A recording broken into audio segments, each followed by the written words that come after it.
Kia ora in today's headlines. Greece's revolt against austerity measures has turned into a marginal victory for centre-right party New Democracy, which plans to adhere to the European bailout deal, thus keeping Greece in the EU.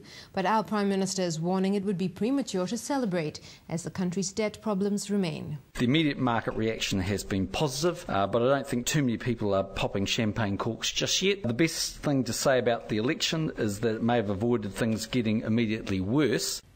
And the University of Otago's Dr. Robert Patman agrees it's not quite a done deal. The question is putting together this coalition now. The parties which support the bailout option have 42% of the vote between them.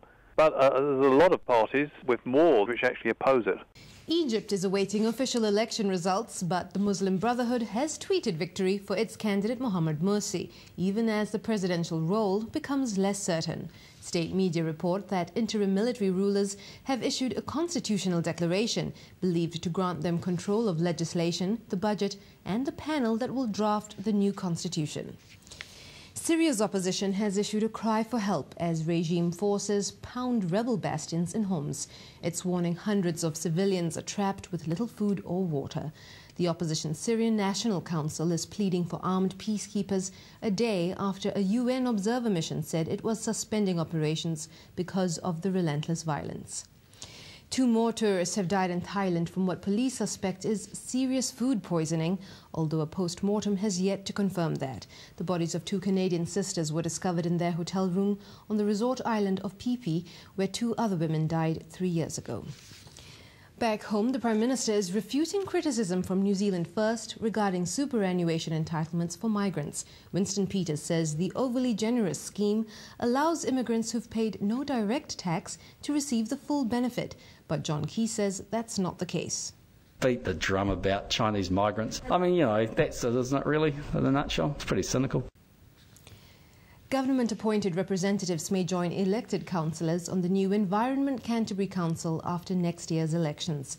Minister David Carter says he's considering a compromise on full elections to avoid the dysfunction of the previous council. We'll be making decisions over the next couple of months, and all options are being investigated at the moment. I cannot tell you what will be the result of those decisions.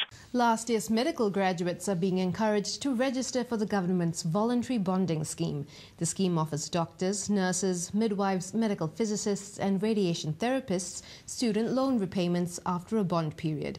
Minister Tony Ryle says it improves health services in vulnerable communities and isolated areas. Fishing researchers are welcoming the hint of arrests in South Korea. Research by staff at Auckland University's Business School revealed widespread human rights violations aboard foreign vessels operating in New Zealand waters. They say reports from a South Korean government joint investigation team are pointing towards the arrest of 4 Korean officers suspected of assault and other serious charges. There's mounting pressure for transparency in government negotiations on the Trans-Pacific Partnership Agreement. Alcohol reform lobbyist Professor Doug Selman says New Zealand needs to be discerning about what kind of trade the TPP encourages. Get away from thinking that all business is good business, that it just contributes in some general way to GDP, like the tobacco industry, the alcohol industry, the gambling industry, the sex industry and the junk food industry. And it's the taxpayer, of course, who picks up the harm, not the companies. Well, those are the headlines from the RBG News Centre. Mauri ora.